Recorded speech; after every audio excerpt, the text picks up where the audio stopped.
العالمين والصلاة والسلام على أسعد النبيين وأشرف المرسلين نبينا محمد وعلى آله وصحبه أجمعين ومن دعا بدعوته واستنى بسنته إلى يوم الدين بايعك السلام عليكم ورحمة الله barka mu da saduwa a wannan yammaci na 19 ga watan Ramadan shekara ta 1427 bayan hijiran Annabi sallallahu alaihi wa alihi wa sallam daga Makka zuwa Madina wanda kuma shine yammaci na 11 kenan ko 11 ga watan goma shekara ta 2006 miladiya.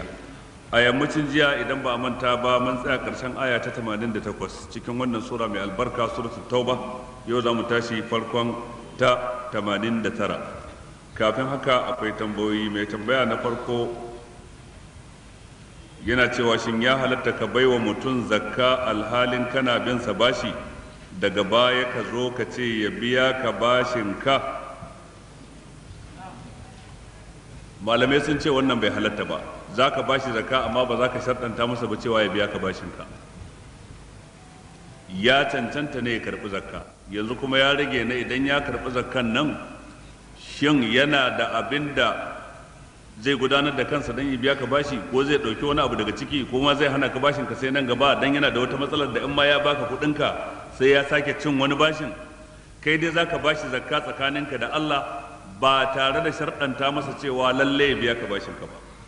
Dai idan kai haka ka fitar da zakka don taimaka amfani, kuma ba a son mutum ya fitar da zakka a fikihance ta yi masa amfani. In ko ka fitar da ita amfani ya dawo gare ka to zakkar ka bata yi ba. Da haka mutum yana bin ka bashi, mutum kana bin sa bashi naira 100, sai ka fitar da zakka 100 ka bashi kansa, sai ya sa aljihu, in ya ga dama ya baka, in ya ga dama ya ce ga 50,000 ka yi min jinkirin 50,000. Wannan shine ya san yaya ne yake ciki a halin yanzu, amma ba daidai bane ba wato ka yi zamiya a cikin kudin zakka.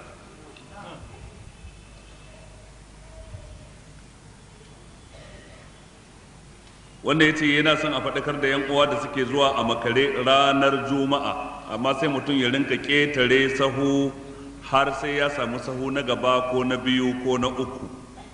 Lallai kan manzon Allah sallallahu alaihi wa alihi wa sallama ya faɗakar game da wannan, ya hana mutum ya rinka ƙetare 'yan uwansa don ya je sahun gaba a ranar juma'a. Takhattir riqab kenan, wannan shine takhattir riqaban nas. Wata rana annabi na cikin huduba sai wani mutum ya shigo cikin masallaci sai rinka ƙetare mutane yana son ya zauna a gaba, sai manzo Allah ce ijlis faqad azaita wa anaita, zauna inda kake, ka zo a makare kuma kana cutar da bayin Allah. Ma'ana ya masa tsawa cewa ya zauna a wannan wajen kare karewa gaba. Wannan sai nuna munin abin cikin addinin musulunci. Sai fa idan mutane sun saba su zauna a wani wuri keɓantacce sai kuma su kyale gaba babu kowa, to a irin wannan yanayi ya halatta ka ƙetara ka je gaban lokacin da aka bar gaban babu kowa. Amma matukar cewa mutane sun cike, amma so kake ka je ka ce da Allah dan buɗa mun, da Allah dan matsa, dan Allah dan gyara, haka kake son ka yi, to ka tabbatar ka saba wa sunnar manzon Allah sallallahu alaihi wa alihi wa sallam. Sannan kuma yake cewa ya kamata a shawarci gwamnatoci da su sanya dokoki na musamman akan masu sana'a ta acaɓa, in ji shi mai tambayar. Ya ce domin galibinsu suna da ƙarancin tarbiyya, ga tukin ganganci, ga yawan haɗurra. Wannan kuma ya faru ne sakamakon gwamnatoci sun zura musu ido. Wani abin da ya faɗa gaske ne ko ba haka ba? Gaske ne cewa lallai a cikin masu sana'a ta acaɓa akwai waɗanda suke tukin ganganci da goyon uku, wani lokacin da goyon hudu, wani lokacin ka ga namiji biyu mace ɗaya, gaban namiji tsakiya mace kuma baya kuma namiji kuma ba muharraman juna bane, ba su taɓa ganin juna ma sai a ranar. To kaga wannan tsabar rashin da'a ne, ko shakka babu ya saba ka'idoji na addinin musulunci. Sannan ga tukin ganganci da shiga a haka, har gwaninta ce a wajen galibin samari da suke irin wannan tukin, su ba sa tsayawa idan an je wurin da ake tsayawa. Wannan gwaninta ce, wayewa ce, binnanci ne, mutum ya shiga a haka ya fita a guje. Wannan kan ya kamata a ce an samar da waɗansu dokoki da za su taimaka wajen tsare rayukan mutane da dukiyoyin mutane. Galibi idan ka je asibitoci na manyan biranen ƙasarmu sai ka samu ward guda, rukuni guda na gadaje wanda kawai na 'yan acaɓa ne wanda suke yawan haɗari. Na san akwai wannan asibitin Murtala a birnin Kano, akwai wannan a waɗansu asibitoci a waɗansu garuruka na daban, wanda wannan ke nuna wato yawan gangancinsu da yawan shiga a haka da suke yi. su kuma din ya kamata su inganta sana'ar su. Bai kamata mutum ya bayar da adireshin sana'ar sai zanto adireshi ne na kowa ya ganka ya ga mara kirki ba, tare da cewa a cikinsu akwai dattijai, a cikinsu akwai masu iyali, a cikinsu akwai masu tunani da hangen nesa, to amma sun bari waɗanda suke ba dattijan cikinsu ba su da halin dattaku, ba su da da'a, ba su da tarbiyya, suna nema su lalata musu sana'ar su ta yadda idan an gansu sai a ɗauka su duka ba su da kirki. Kuma wannan haƙƙi ne na gwamnati a ko'ina ta tsara yadda za a wato kowane irin abu da jama'a suka bukatu zuwa gare shi bukatuwa ta tilas, dan larura ce ta acaɓa, ba jin daɗin rayuwa bane ba, da mai yi da mai hawa da wanda aka ɗauka da wanda ya ɗauka ɗin dukkan su larura ne. To amma abin takaici da bakin ciki shine yana daga cikin injazat, nasarori wani lokacin da gwamnatoci suke ganin sun yi, idan sun kawo wa mutane babura 2,000, 3,000, 5,000 da ayyatayin acaɓa. Wannan ko ba a kirga wannan a matsayin nasara a kasashen da aka ci gaba. Ana kirga wannan ne a matsayin nasara, a waɗansu ababe za a kirga waɗanda ba wannan ba a matsayin ababe na nasara. Ya kasance an buɗe kamfanoni, kamfani ɗaya zai ɗauki mutum 1,000, 2,000, 5,000 aiki, 2,000 aikin safe, 2,000 aikin rana, 2,000 aikin dare su kwana, kaga anan gurin wajen 6,000 kamfani ɗaya. Wannan shine hakikanin ci gaba. Wannan kuma ba zai yi ba sai an samu wadataccen wutar lantarki, ba za a samu wadataccen lantarki ba sai an samu ingantaccen shugabanci, sai an samu kishin ƙasa, sai an samu kishin zuciya cikin zukatan shugabanninmu. Amma kaga abin takaici da bakin ciki duka bai fi waɗansu kwanaki ko waɗansu watanni da suka wuce baya ba, gwamnatin tarayya ta zare kuɗaɗe daga gwamnatocin jihohi gaba ɗaya. Jiha 36 haɗe da birnin tarayya na Abuja don aka zazzari kuɗinsu, aka yi wani asusu na tsakiya, aka buɗe za a gina tashoshin wutar lantarki guda 7 dukkaninsu a kudancin Najeriya, babu ɗaya a arewa. Kuma akwai kuɗin Borno a ciki, akwai kuɗin Kano, akwai kuɗin Kaduna, akwai na Sokoto, akwai na Katsina. Kuma an ce tsari ake bi na federation. Kaga anan gurin ya kamata lokacin da shugaban kasa ya kira wasu taro su yi rigima ko dake-dake su yi akan su kare al'ummarsu, amma kowa sai dai ya zura musu your excellency, your excellency, kowa sai dai ya zura musu your excellency ya sace muku kuɗi. Menene wanda your excellency ya sace muku kuɗi? Ya yi muku kwace, ya muku fashi da makami? Ina wani excellency ya kwace kuɗi ya shaƙe kuɗin jama'ar ku? Babu wani your excellency a cikin wannan. Ya kamata su yi rigima su gwamnonin jihohi. Shugaban kasa ba shi ya naɗa su ba, jama'a su suka zaɓe su. Ba shi suke wa aiki ba, jama'a su suke wa aiki. Amma su kyale ya ɗauke kuɗin gwamnatoci na jihohi ya je ya kafa tashoshin wutar lantarki guda 7, babu ɗaya da aka yi ta a ƙetaren jaba, dukkaninsu a kudancin Najeriya. Yanzu kudaden da mutane suke kashewa kawai wajen sayan janareta, tun daga tela mai shagon ɗinki da zai sai janareta na 10,000 ko na 15,000 ko su haɗa kuɗi su sai na 100,000, shaguna wajen 6 ko 7, da masu gidaje da kuɗin man fetur da ake kashewa. Waɗannan kuɗin na shekara guda kaɗai ya isa ya gyara wutar Najeriya. Kuɗaɗen janaretan kaɗai da kuɗaɗen man fetur na shekara kaɗai ya isa ya gyara wutar Najeriya. Sannan kuma sai ka samu a waɗansu jihohin yanzu a wannan shekara 3 da aka yi wadda ake cikin ta 4, akwai jihar da ta kashe kuɗi wuri na gugar wuri biliyan 1 da miliyan 500, biliyan 1 kusan da rabi ko na makamancin haka, dan ta raba wutar lantarki a ƙauyuka. Me ta yi? Kawai za ta kafa transformers, falwaya da kuma wayoyin, amma ina wutar? Sai ta zo daga nefa.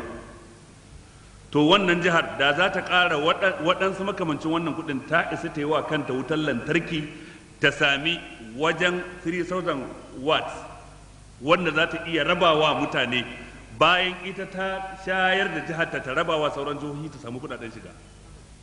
Kuma daga lokacin da ita jiha ta kashe biliyan 1 da rabi ta sanya wutar lantarki a ƙauyuka, da wayar da ta rataya da falwaya ɗin da transformer da sun riga sun zama gargashin nefa, da an buɗe an yi bikin buɗewa sun fita daga gwamnatin jiha.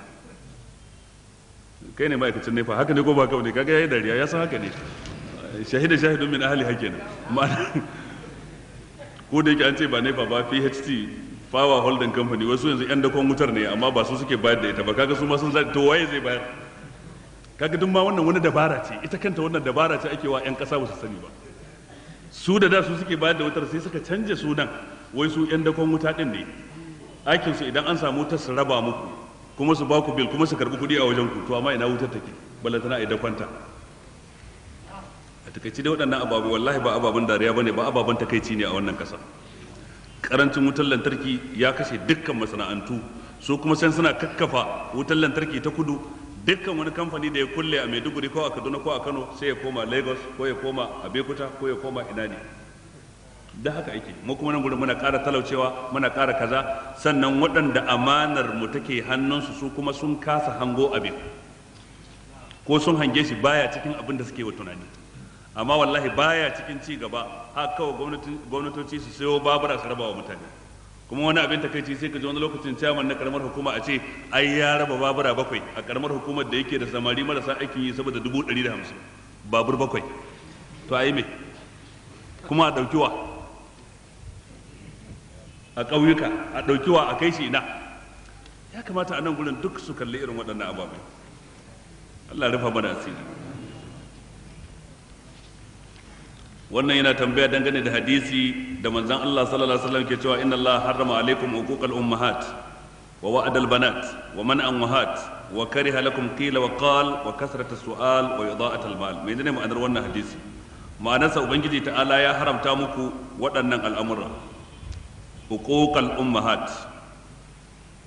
ya haramta muku saba ma iyaye mata. A nan an ambaci iyaye mata saboda girman haƙƙin uwa a musulunci ya ɗara na uba. Su duka guda biyan wajibi ne mutum ya kyautata musu, wa bil walidaini ihsana, amma uwa kuma ta fi girman haƙƙi sama da uba. Saboda hadisin da wani sahabi yake cewa dukkan mutane wa ya fi cancantar kyautatawa ta, sai manzon Allah ce mahaifiyarka, yace sannan wa, yace mahaifiyarka, sannan wa, har sai da ya faɗi mahaifiya sau 3 sannan ya ambaci uba a karo na 4. Sai wannan ya nuna mahaifiya ta fi girman haƙƙi. Da haka anan ma sai aka keɓance ta da hukunci. Manzon Allah ya ce Allah madaukakin sarki ya haramta muku uquqal ummahat, sabawa iyayenku mata, wa wa'adal banat, da binne ƴaƴaye mata da rai. Wannan al'ada ce ta mutanen jahiliya, idan mutum an haifa masa mace sai binne ta da rai. Wa man an wahat, ubangiji ta'ala ya hana ku rowa haɗu da roƙo. Akwai wanda yake da tsananin rowa, shi ba zai bayar ba amma kuma zai roƙi mutane nasu. To ka zama marowaci din baya da kyau, kuma ka zanto maroki din kuma shi ma duk baya da kyau. Wa kariha lakum qila wa qal, Allah ya ƙi muku qila wa qala, shine yaɗa jita-jita. Ka ji labarin da baka da tabbas, baka san makamarsa ba, amma ka je ka ci gaba da yaɗa shi. Shi yasa manzo Allah ce kafa bil mar'i ithman an yuhaddisa bi kulli ma sami'a. Ya ishi mutum laifi duk abin da yaje ce sai ya faɗa. In dai duk abin da ka ji sai ka faɗa, baka tsaya kai bincike, to zaka zama tataccen makareci ba tare da ka sani ba. Wa kasrata su'al, sannan an haramta muku, an ƙi muku yawan tambaya. To malamai suka ce abinda ake nufi yawan tambaya a nan gurin, in dai wadda take da alaka da addini ce, ita ce tambaya ta ƴar ƙure. Kana son ka gwada malamin ka ga ya sani ko bai sani ba, kai masa tambaya dan ka ƙure shi. To wannan kafiran da sun rinka yawa annabawa irin wannan tambayoyin dan su ƙure su. Allah ce am turiduna an tas'alu rasulakum kama su'ila Musa min qabl wa man yatabaddal al-kufr bil iman faqad dalla sawa'a sabil. Wato kuna son ku rinka yiwa annabin ku tambayoyi na yar kure irin yadda aka rinka yiwa annabi Musa tambayoyin yar kure a da dan a kure shi. To irin wannan tambayar bata halatta ba. Ko mutum yayi tambaya cikin abin da ilmantuwa da shi baya da amfani, jahiltarsa kuma ba ta cutar da kai komai. To wannan tambayar ma ba ta da amfani. Kamar mutum ya ce naji an ce fir'auna yana da wani wazirinsa sunan shi Hamana, to shi Hamanan da shi da fir'auna waye girmo ni?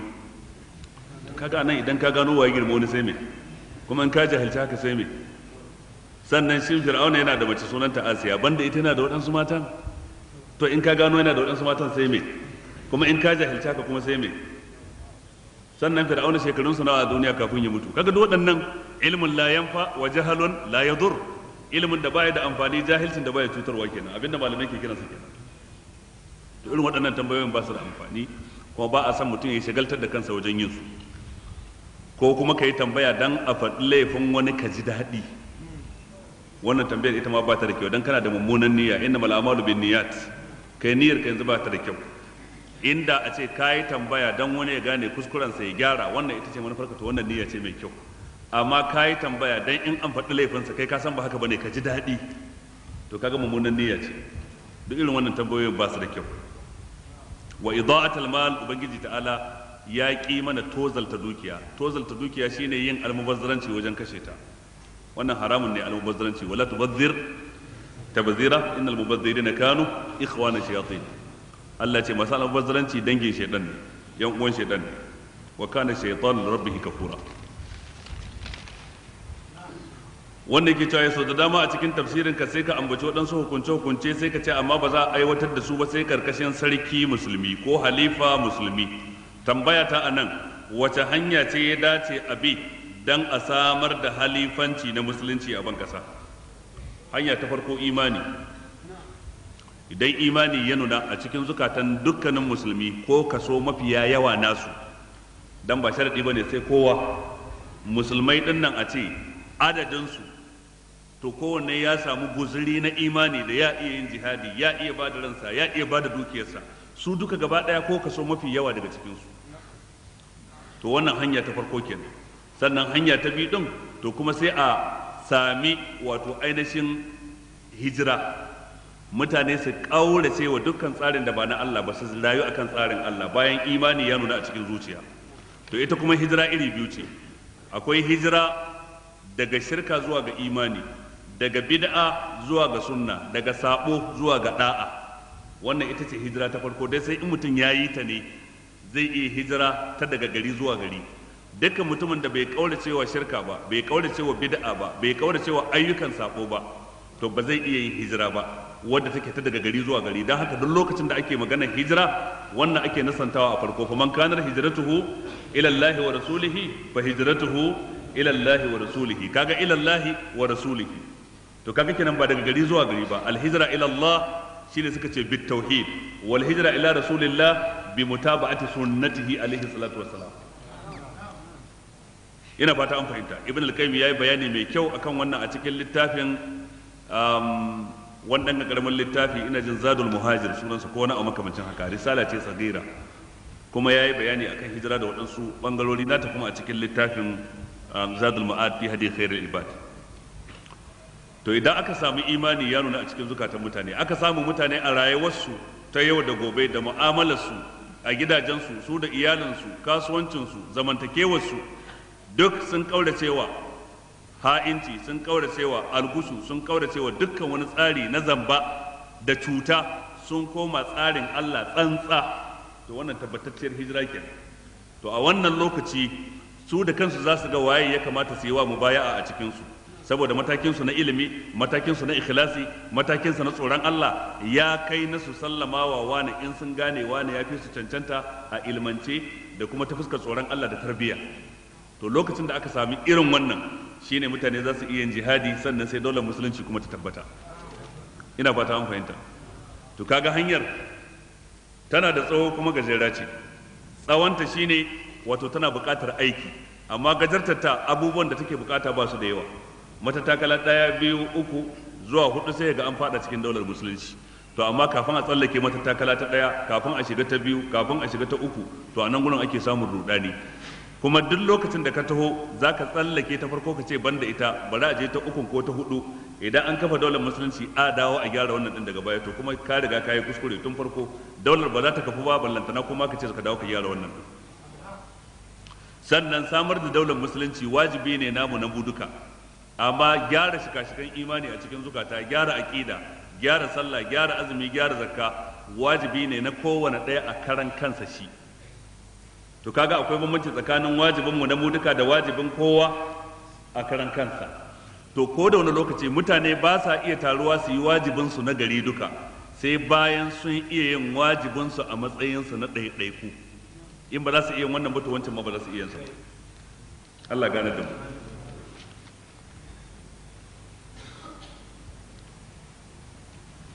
Wannan kuma yake cewa wai gaskiya ne cewa sanadiyar faɗin Allah ta'ala wa zakirin Allah kasiran wa zakirati, sanadiyar saukar wannan aya shine zikirin juma'a da ake yi na yan dariƙa? Ba gaskiya bane ba.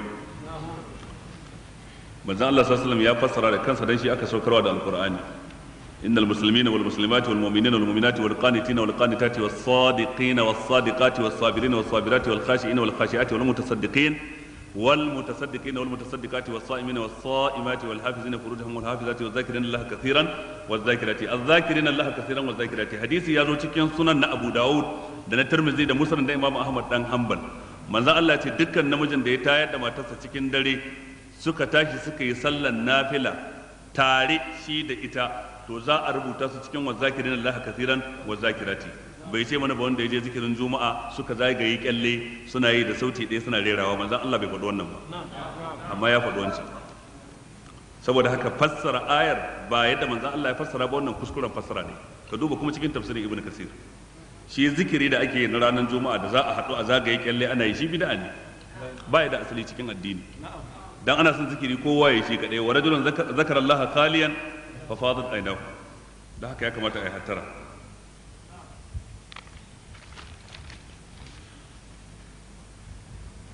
Wannan kuma yana tambaya cewa shi ɗalibi ne a makarantar koyon aikin likitanci a nan Teaching Hospital na Maiduguri. To suna da wani ma'aikaci wanda yake magulmaci, yana yawan haɗa mutane faɗa har ma aka rika ganewa. To abin yanzu ya ƙetare su har ya kai ga yana shiga wajen malamai ko wajen mata na malamai su haɗa gulma. To irin waɗannan mutane da aka san su biyu ne, sanannu ne, duk ɗalibai sun san duk wanda aka ya yi faɗa mutum biyu wanda suka haɗa su faɗa, don magulmata ne, sun iya ƙarya, sun iya tsegumi. Ya halatta ambaci sunansu akan mimbarin juma'a da laifinsu. Mataki da za a yi na farko shine a yi musu nasiha, idan sun ƙi ji ya halatta a faɗi sunansu kowa ya ji, don kowa ya kubuta daga sharrinsu. Amma sai an musu wancan sun ƙi ji sannan za a je wancan. Allah shirye da su gane. Wannan yana magana kan manyan sunayen littattafai da suka shahara a fannin adabi tare da sunayen mawallafansu. Nan kaga ba tambaya bace ba ta. Makaranta a fagen adab sun ambaci rukunan adab, suka ce rukunan adab ga ɗalibin da yake son ya karanci adab ya san shi littattafai 4 ne. Allah sa iya tuno su duka.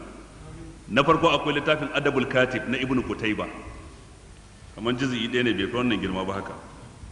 Littafi ne mai kyau kwarai da gaske. Na biyu akwai littafin Albayan wa Tabyin na Jahiz, wannan littafi ne babba kamar mujalladi 3. Sannan kuma akwai littafin Al-Kamil fil Lughati wal Adab na Al-Mubarrid. To na manta na 4, amma dai waɗannan ukun Allah ya sa na tuno su. Sukan ce waɗannan su ne rukunai a adabin larabci, duk wanda ya karanci waɗannan sosai zai gwanance a adab. To banda su kuma akwai littattafai na adam masu yawa ko na da ko na yanzu.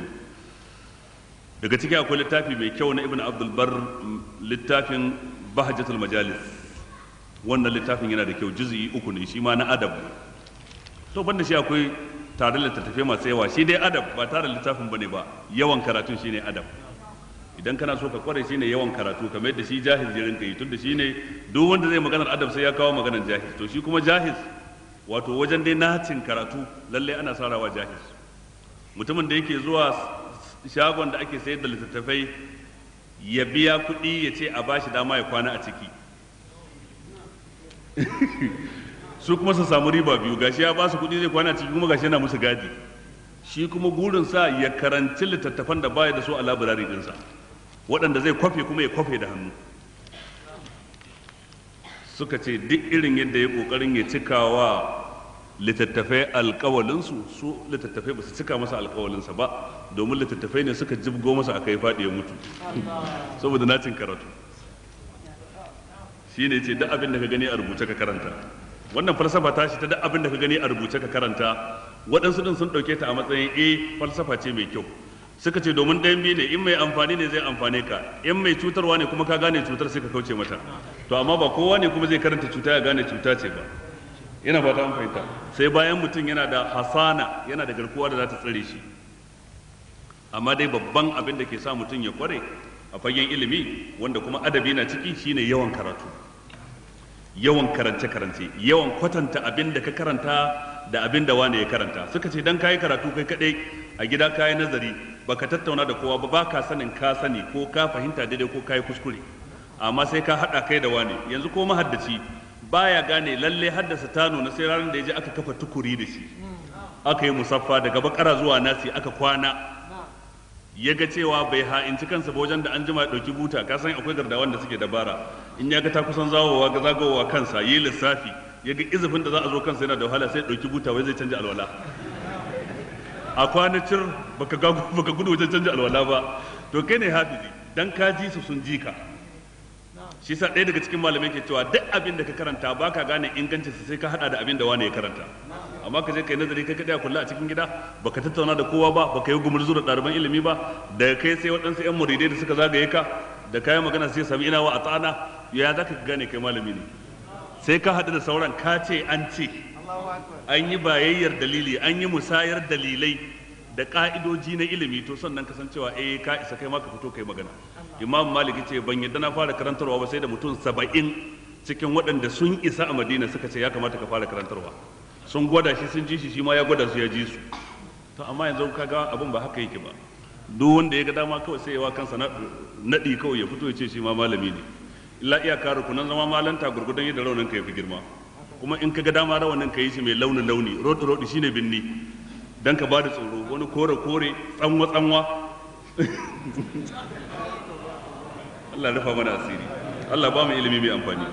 Ubangiji ta'ala ce lakinir rasulu wallazina amanu ma'ahu jahadu bi amwalihim wa anfusihim wa ulaika lahumul khairat wa ulaika humul muflihun.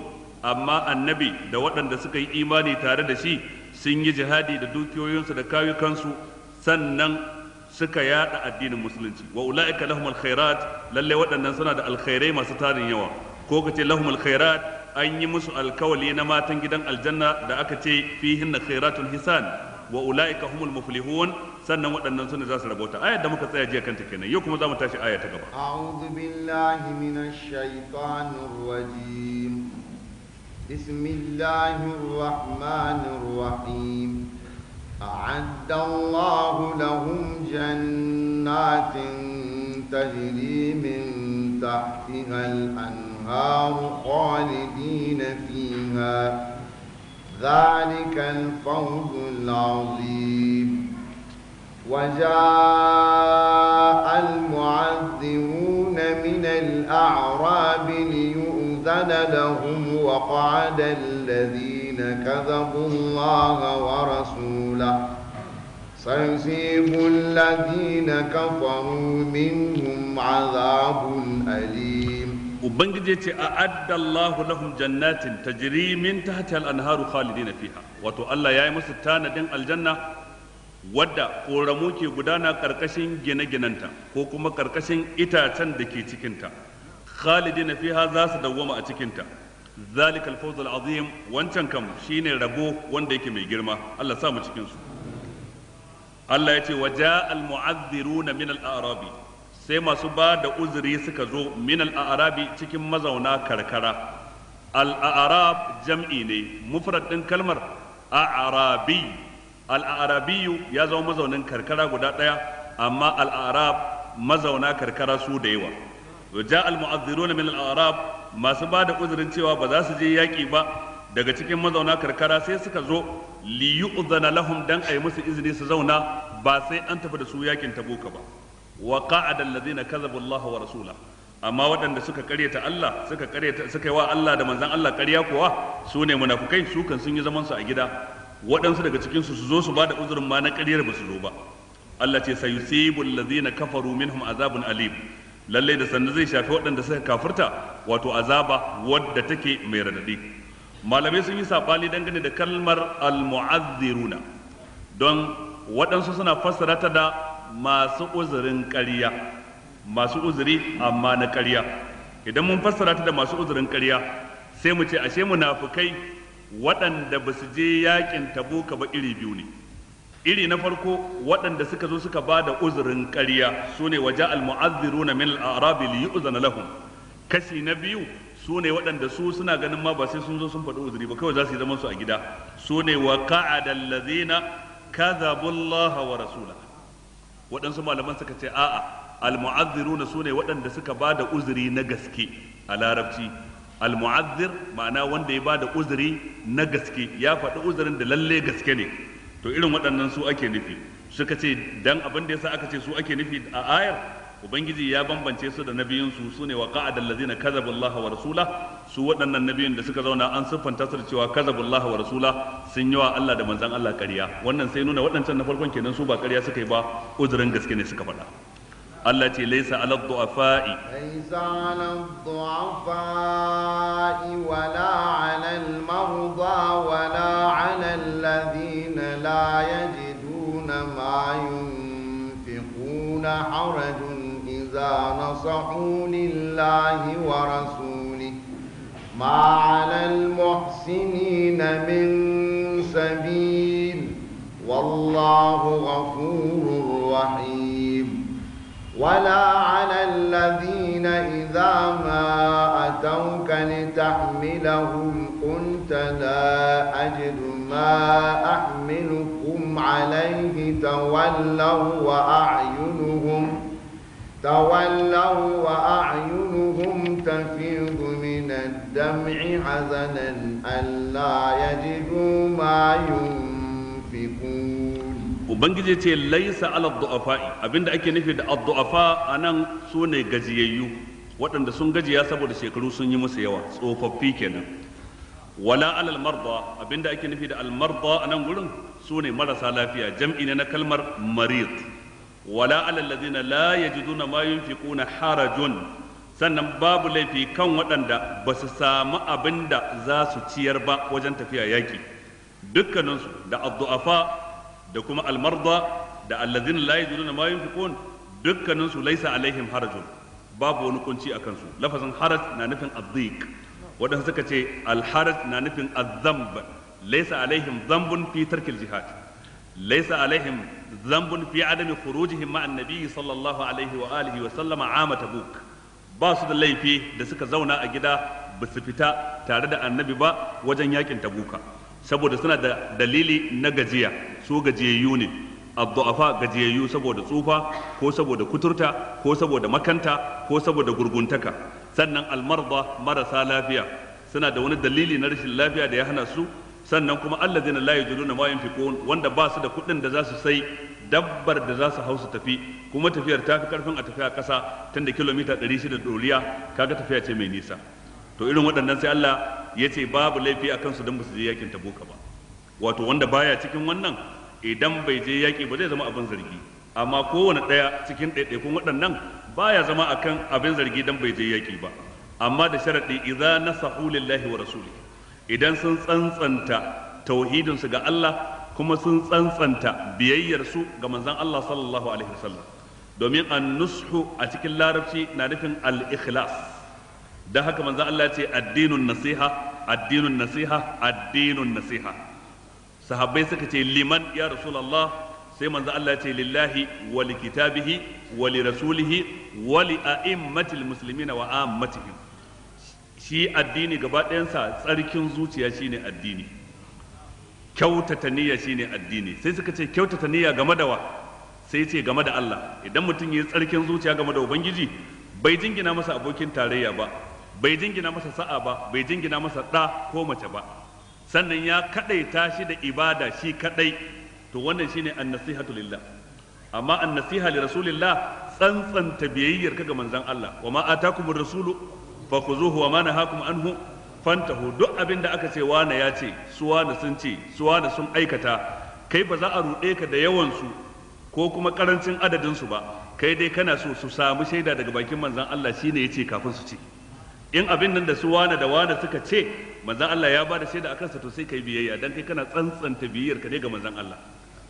Ibada ta Allah ce shi kadai, biyayya manzon Allah sallallahu alaihi wa alihi wasallam shi kadai zai bayanin yadda za a bi Allah, banda manzon Allah ba wanda ya isa bayanin yadda za a bi Allah. In har ka ce ga hanyar da za a bi Allah ya zanto ta manzon Allah ka maimaita, ba sabuwa ka kirkiro ba, ba sabuwa ka kago ba.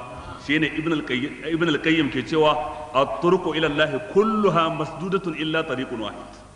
Hanyoyin zuwa ga Allah gaba ɗaya a toshe suke, a rufe suke, a kulle suke, sai hanya ɗaya, ita ce hanyar manzon Allah sallallahu alaihi wa alihi wa sallam. Shi yasa Allah ce idza nasahu lillahi wa rasuli. Da haka nasiha ga manzon Allah shine tsantsanta biyayya gare shi, nasiha ga littafin Allah, yadda da cewa wahayin Allah ne, karanta shi, fahimtarsa, sannan yin aiki da abin da ya kunsa, sannan kiran mutane zuwa ga haka. Nasiha game da shugabannin musulmi, karfafar su idan sun yi daidai, yi musu nasiha idan sun yi kuskure ta hanyar da ta dace. Sannan kuma nasiha game da sauran talakawa, sauran gama garin musulmi, shine ka tsare wa kowane musulmi jininsa, ba za ka zubar masa da jininsa ba ta hanyar doka, ta hanyar sauka, ta hanyar sara, ta hanyar kisa, ta hanyar yi masa lahani. Sannan ka tsare masa dukiyarsa, ba za ka masa sata ba, ba za ka masa yankan aljihu ba, ba za ka masa algushu ba, ba za ka masa magudi ba, ba za ka masa kwace ba. Sannan kuma ka tsare masa mutuncinsa, kada kai masa kage ka siffanta shi da siffa da za ta kaskantar da shi kawai dan ya baka haushi, kai ko kafi kowa sanin cewa wannan siffar ba tashi bace ba. Kowanne musulmi yana bin ka bashin waɗannan ababen guda uku: jininsa, mutuncinsa, dukiyarsa. To wannan ita ce li'a'immatul muslimina wa ammatihim. Ubangiji ta'ala ce da sharadi idza nasahu lillahi wa rasuli ma 'alal muhsinina min sabil. Lafazin sabil anan waɗansu sun fassara shi da cewa iqab, waɗansu kuma sun fassara shi da cewa al'itab. Idan an ce al'itab abin nufi ma 'alal muhsinina min sabil, babu zargi ga waɗanda suke da ihsani. Duk mai ihsani babu zargi a kansa. Mai ihsani anan su ne waɗanda suka zauna ba su je yaƙi tare da annabi ba saboda wani karɓaɓɓen uzuri a shari'ance.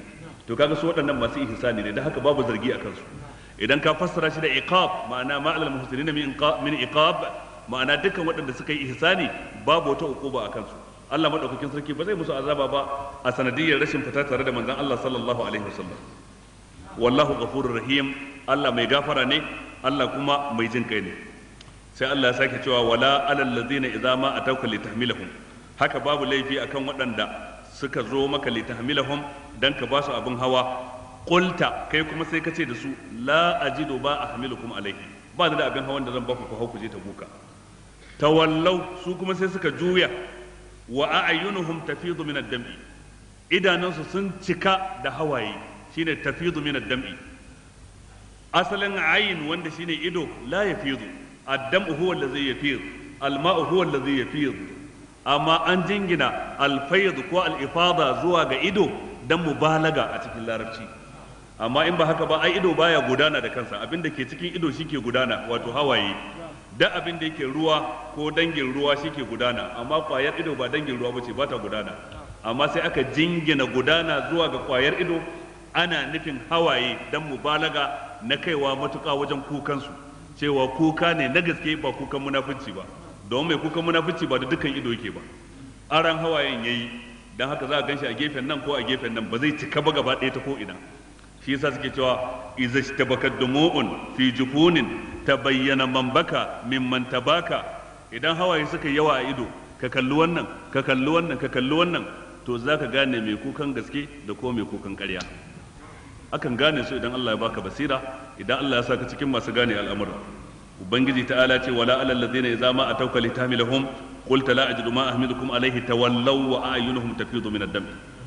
Da suka zo manzon Allah ce bani da abin hawan da zan dauke ku, sai suka juya suna ta kuka za a tafi jihadi ba tare da su ba. Kaga shauki da sha'awar yada addinin musulunci da yadda musulunci ya ratsa cikin zukatansu.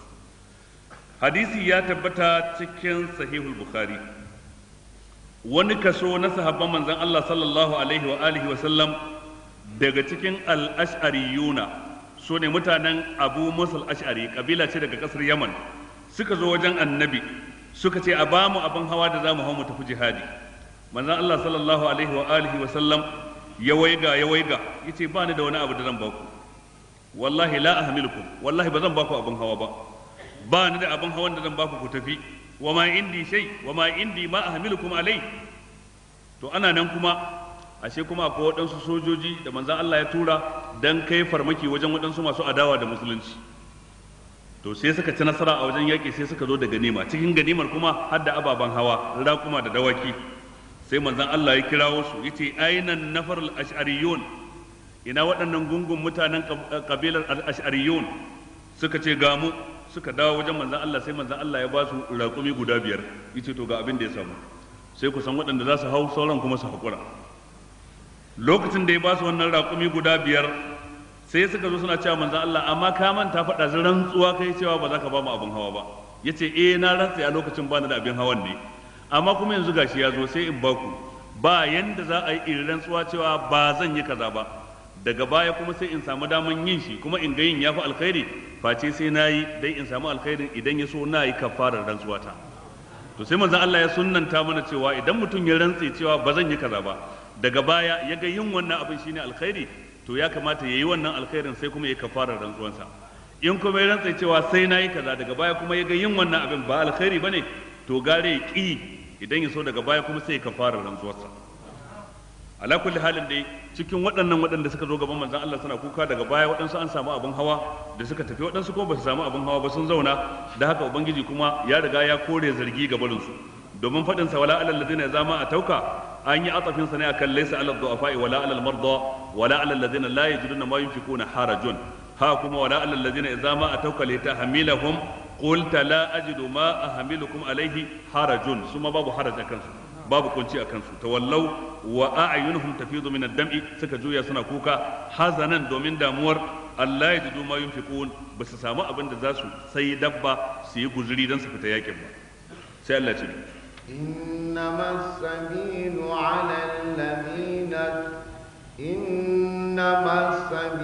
على الذين يستأذنونك وهم أغنياء رضوا بأن يكونوا مع الخوالف وطبع الله على قلوبهم فهم لا يعلمون يعتذرون إليكم إذا رجعتم إليهم قل لا تعتذروا لن نؤمن لكم قد نبأنا الله من أخباركم وسيرى الله عملكم ورسوله ثم تردون إلى عالم الغيب والشهادة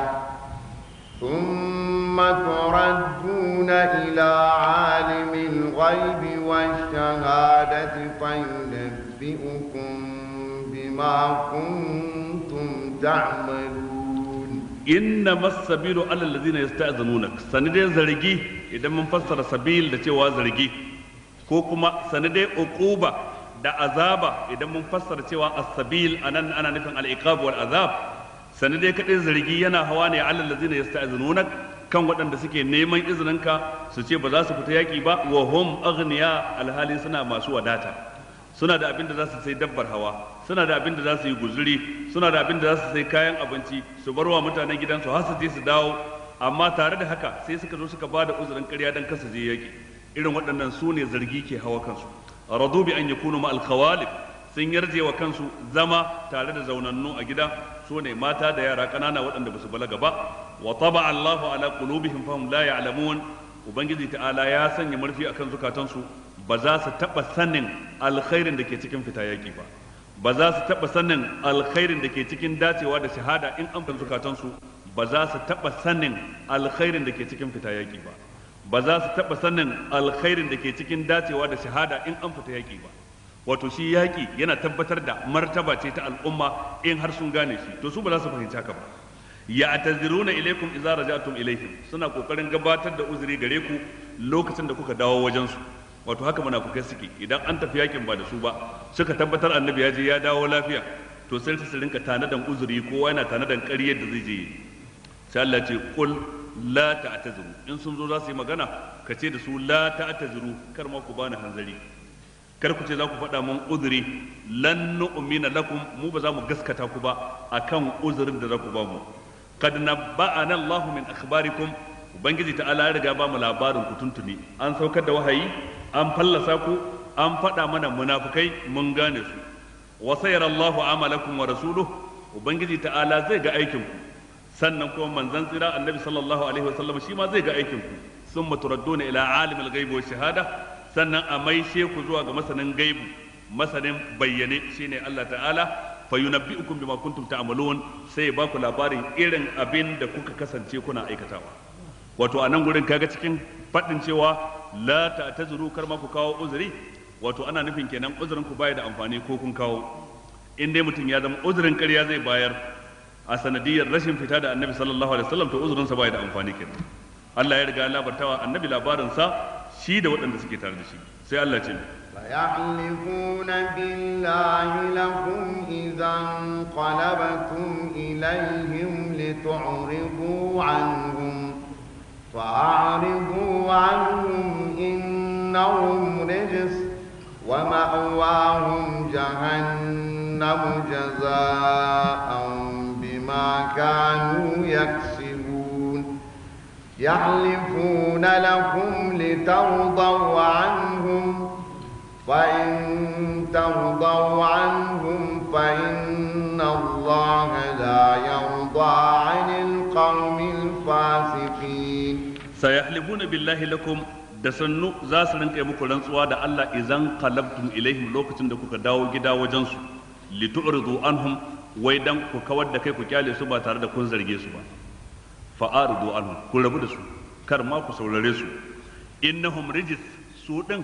datti ne ko kuma najasa domin lafazin rijis yana zuwa da ma'anar najasa ko yana zuwa da ma'anar abu mai wari abu mai ɗoyi abin da yake datti ya ayyuhal ladzina amanu innamal khamru wal maisiru wal ansab wal azlam rijsun min amali shaytan fajtanibuhu la'allakum tuflihun وما كان لنفس أن تؤمن إلا بإذن الله ويجعل الرجس على الذين لا يعقلون a wani wurin kuma ana fassara ar-rijis da cewa al-azab wato azaba kenan da haka idan an fassara shi da cewa rijis su najasa ne ana nufin najasa ma'anawiyya irin yadda mushrikai aka ce musu najasa ya ayyuhallazina amanu innamal mushrikuna najasun fala yaqrabu al-masjid al-harama ba'da amihim hadha abinda ake nufi da najasa ma'anawiyya kila wani ya ce to ai an sassauta musu tunda an ce najasa ce ta ma'ana ba najasa ce ta wanda za a taba a hannu a ce dole sai an wanke ba ba wanda ido ke gani ba wadda kafa ka iya takawa ba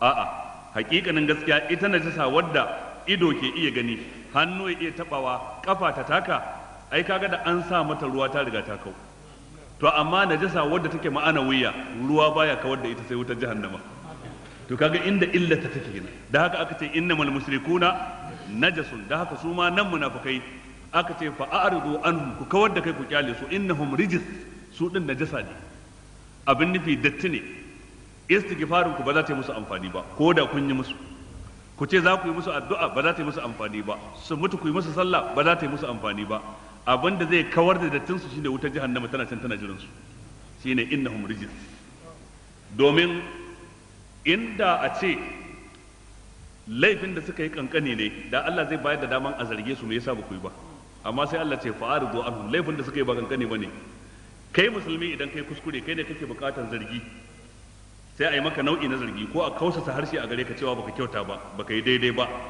ko a yi maka arzubi cikin taro ba wanda ya san kai ne sai shi wanda ya maganar da kai mai laifin ko kuma a bayyana sunanka kowa ya ji duk wannan nau'i ne na zargi idan an yi maka wannan gata ake maka cewa dai ana faɗin laifinka dan ka gyara ko kuma wani lokacin ta kai a yi maka bulala in abin yana da haddi na ai bulala to kaga duk wannan nau'i na zargi wanda ake wa wannan shine mummuni amma wanda yake kafiri ko munafiki wanda munafuncinsa ya kai shiga cikin wutar jahannama ba a yi masa irin wannan zargi akan kyale shi ne dan saboda zargi ba zai masa amfani ba shi yasa ubangiji ta'ala ya ce sayhalifuna billahi lakum idan qalabtum ilaihim litu'ridu anhum suka rantse da Allah a wurin ku wai dan ku kawar da kai ku kyale su sai dai ku yi zargi sai ku kyale su kuma sai Allah ce fa'aridu anhum ko zargin kar ku yi musu to kamar mai tambaya yayi tambaya dan me ba za a zarge su ba dan me ba za a yi musu fada ba dan me ba bulala sai Allah ce innahum rijis su datti ne fadan da za ku yi musu da zargin ba zai kankare laifin ba sai wutar jahannama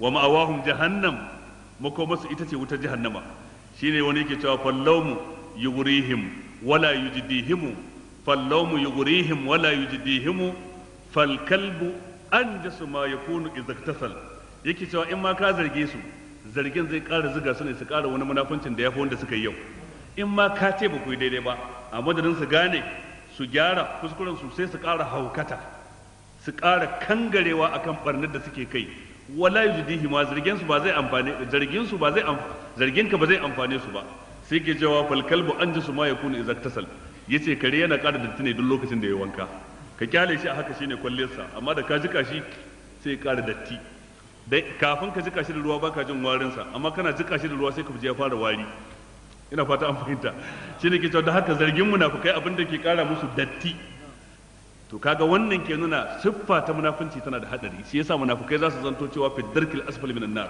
kamar yadda Allah ya ce innal munafiqina fi darkil asfali minan nar wa lan tajid lahum nasira wato a cikin wuta sune a karshen kasa wato suna kafirai ma suna saman su amma su suna karshen kasa Allah ya tsare mu yahlifuna lakum litardaw anhu suna yi muku rantsuwa dan dai ku nuna kun yarda da su Allah ce ya halifuna suna rantsuwa, bai faɗi da wa suka rantsa ba saboda a baya ya riga ya ambata sai ya halifuna billahi, to anan ba sai an maimaita billahi din ba. Litardaw anhum, dan ku yadda da su. Fa in tardaw anhum, in ko kun yadda da su dan saboda rantsuwa da za su yi muku, fa inna Allah la yarda anil qawmil fasiqin, ai Allah baya yarda da mutanen da suke fasikai kafirai, ko da ku a ganin ido sun ruɗe ku saboda daɗin baki da suka yi muku kun yarda da su, ai Allah bai yarda da su ba tunda suna da dattin zuci, suna da kazantar aqida, ba su da aqida mai kyau. Sai Allah ce الأعراب أشد كفرا ونفاقا وأجدر ألا يعلموا حدود ما أنزل الله على رسوله والله عليم حكيم. ومن الأعراب من يتخذ ما ينفق مغرما ويتربص بكم الدوائر عليهم دائرة السوء والله سميع عليم. Ubangiji ya ce al'arabu ashaddu kufran wa nifaqan. Al'arab galibin mazauna karkara ashaddu kufran, su suka fi tsananin kafirce ma Ubangiji, wa nifaqan kuma su suka fi siffantuwa da siffa ta munafunci, wa ajdaru Allah ya alamu hududa ma anzalallahu ala rasuli, kuma su suka fi kowa cancantar rashin sanin dokokin da Allah ya saukarwa manzansa. Wallahu alimun hakim, Ubangiji ta'ala masani ne sannan ko mai hikima ne. Malamai suka ce wannan ita ce hikimar da Ubangiji subhanahu wa ta'ala bai taɓa turo annabi ba face ya zanto ɗan birni, ba mazaunin karkara ba, ba ɗan ƙauye ba. wa ma arsalna min rasulin illa rijalan nuhi ilaihim min ahlil qura, ma'ana ana turo annabawa ne daga cikin ahlul qura. wa ma arsalna min qablika min rasulin illa rijalan nuhi ilaihim min ahlil qura, wato daga cikin ahlul qura ma'abuta alkaryu, kaga ba daga cikin al'arab ba kenan, ba daga cikin ahlul badiya ba, saboda galibi inda birni yake nan ilimi yake, amma kuma ana ƙara nesa da birni, ana ƙara nesa da inda ilimi yake. Inda birni yake an fi samun wayewar kai da kuma gane ya kamata, ana ƙara nesa da birni to kuma sanin ya kamata kuma na ƙara yin sauƙi tattare da mutane. Wannan hakika ce da Ubangiji ta'ala ya ambace ta a cikin Alƙur'ani, hakika ce tabbas ne da manzon Allah ya ambata a cikin hadisi. Cikin hadisin da Imam Muhammad dan Hanbal ya rawaito yace man sakanal badiyata jafa, dukkan wanda ya zaman karkara dindindin tun da ya tashi bai taba zuwa birni ba, kuma ya ci gaba da zama bai je birni ko dan karo ilimi ko dan sana'a ko dan wani abu ba, jafa, zuciyarsa za ta ke kashe, za ka yana da karancin tausayi. Wa man ittaba as-sayda ghafal, dukkan wanda dukkan wata dabba da ya gani zai bi ce zai farauce ta, to sai kaga ya zama gafalalle. Duk inda tsuntsu ya tashi ka bi shi, duk inda wani zomo ya fito ka bi shi, inda ka barewa ka bi ta, inda wani kurege ya fito ka bi shi ku zuba, to lalle zaka zama gafalalle. Sai ce waman dakhala ala sultani tutin, duk malamin da ya zama na fada tsantsa, kullun yana fada ko kullun yana gidan gwamnati ko kullun yana fada sarki, da su za a kulla da su za a kunce, to lalle sai an fitine shi cikin addinin sa. Suka ce mafi karancin abin da malami zai idan ya zama na fada, ko da shi bai faɗi ƙarya ba, amma za a faɗi ƙarya a gabansa kuma yayi shiru, ba zai inkari ba. To wannan shine illar da take cikin malam ya zanto malam fada. Idan ka kaje fada ko ka kaje gidan gwamnati ko ka kaje harkata ta karamar hukuma ko kaje fada mai martaba sarki, wata bukata ce ta kai ka ta tilas, wadda akwai maslahar addini a ciki, akwai maslahar ka ko maslahar ƴan uwanka musulmi a ciki, dan wannan sai ka je gidan gwamnati ko harkatar karamar hukuma ko ofishin kwamishina ko ofishin minista ko ma ofis din wane ne. Daga wannan maslaha ta addini ta kau, maslaha ta musulmi ta kare, to kuma kayi tafiyar ka kenan. Amma daga lokacin da ya zanto can ne wurin zuwanka kullun to sai an fita ne ka cikin addininka. To waɗannan ababe guda uku tabbas haka suke yadda manzon Allah sallallahu alaihi wa alihi wa sallam wato ainihin ya ambace su. Ubangiji ta'ala dai ya nuna galibi mazauna karkara akan samu karancin tausayi tattare da su, akan samu karancin sanin addini tattare da su. Wannan baya nuna su duka, a iya samun ɗaiɗaiku, amma kullum hukunci ana magana ne ga abin da ya fi rinjaye ya fi yawa. Ina fata an fahimta. Samun ɗaiɗaiku cikin mazauna karkara su yi ilimi ko na addini ko na zamani, sannan kuma su san ya kamata, sannan su zama masu tausayi, wannan kaɗan ne, amma dai mafiya yawa shine karancin ilimin, karancin sanin ya kamata da sauransu. Wannan tun daga lokacin sahabbai har lokacin tabi'ai har lokacin tabi'ut tabi'ina. Da haka wata rana manzon Allah yana zaune, wani mutumin karkara ya shigo, yadda ummu da Aisha take faɗa, hadisin da Imam Muslim ya ruwaito. Sai mutumin ya ga yaro karami ya zo wajen annabi cikin jikokinsa, annabi ya ɗauke shi ya rungume shi ya sumbace shi. Sai kalla annabi ce, a yanzu ko har kama yara kuke kuna sumbata su? Ya ce kwarai da gaske. Sai ce ni ko ina da 'ya'ya 10 amma ban taɓa sumbatar ko ɗaya a cikin su ba. Manzo Allah ce yaya zan yi da kai idan Allah ya cire rahama daga cikin zuciyarka? Yaya zan yi? Wace dabara nake da ita akan ka idan Allah ya cire jin kai da tausayi a cikin zuciyarka? Saboda kaga wannan yana nuna a wannan kenan. Sannan Ibn Kathir ya kawo kissar Zaid ibn Suhan, ɗaya daga cikin manyan malamai ne magabata. Ya zo yana darasin hadisi, yana ba da fatawa ko yana karatu a masallaci, sai wani mazaunin karkara ya shigo. To shi ko mutumin yana da hannu ɗaya da aka yi masa a wajen yaƙi, an yanke masa hannunsa na hagu. Sai ya kalle shi wanda mazaunin karkarar, ya ce labarin zancenka yana da daɗi, sai dai kuma hannunka yana sa mai shakka. Wai abin da yake nufi, ban sani ba ko ɓarawo ne kai sata an yanke maka hannu. Shi kuma ya kalle shi, ya ce to ba ka da masaniyar cewa idan an tashi yankewa ba ka ganin hannun na wani hagu ne ba na dama ba? Sai ce wallahi la adari al-yamin yaqta'una am shimal. Ya ce wallahi ni ba ruwana ban sani ba, shin suna yanke hannun dama ne su musulmi ko kuma hannun hagu? Ni dai na ga baka da hannu daya, ban sani ba. Sai Zaid bin Suhan ya ce da shi lalle Allah yayi gaskiya da yace al-a'rabu ashaddu kufran wa nifaqan wa ajdaru alla ya'lamu hudud ma anzalallahu ala rasuli. Mahallin shahid anan gurin yana son ya kafa masa hujja da cewa wa ajdaru alla ya'lamu hududa ma anzalallahu ala rasuli, wato su mazauna karkara galibi ba su san dokokin da Allah ya saukarwa manzon Allah ba. In ba haka ba ma da ya ganna da hannun hagu ai bai kamata ya tuhunci cewa sata ce ba, dan in sata ce hannun dama ake yankewa ba na hagu ba. Lalle ya kamata ya kyautata san cewa wannan a wajen yaki ne, a yakin Nahawun wato ainihin aka masa hannu ɗaya shine aka yanke masa hannun hagu. Ina fata an fahimta. Ubangiji ta'ala ce wa min al-a'rabi man yattakhidhu ma yunfiqu maghraman wa yatarabbasu bikum ad-dawa'ir. Wa min al-a'rab, daga cikin mazauna karkara, man yattakhidhu ma yunfiqu maghraman, akwai wanda yake rikar abin da yake ciyarwa dan jihadi, dan yada kalmar Allah, maghraman kamar tara ce a kansa. Ka san tara ba zaɓin ka bane, dan al-maghram a cikin larabci ko al-ghurmu a cikin larabci duk abin da ka ciyar ba dan kana so ba, abin da ka bayar ko ka kashe ba a zaɓin ka ba, shine maghraman. To su idan an karɓi zakka a wajensu ko idan sun ciyar dan ayyaki, suna ciyarwa ne yadda ka san tara, haka abin ya zame musu. Wa yatarabbasu bikum ad-dawa'ir, suna nan suna dakon ina wata musiba ta hau kanku. Ad-dawa'ir jam'i na da'ira, wato su mazauna karkara a cikin su akwai wanda yake muku jiran ina ma ta musiba ta hau kanku. Ana faɗawa sahabban annabi sallallahu alaihi wa alihi wa sallam. Sai Allah ce alaihim da'iratu saw, su ne musiba za ta hau kansu ko musiba za ta kewaye su. Wallahu sami'un alim, Allah madaukakin sarki mai ji ne sannan ko masani ne. Kalmar alaihim da'iratu saw suka ce jumla ce du'a'iyya, ma'ana Allah ya saukar da mummunar musiba a kansu. Allah da kansa yake musu addu'a akan wannan saboda mummunan fatan da suke wa annabi da sahabbai, sai su kuma Allah ya saukar da wannan jumla dan ta zama mummunar addu'a a kansu.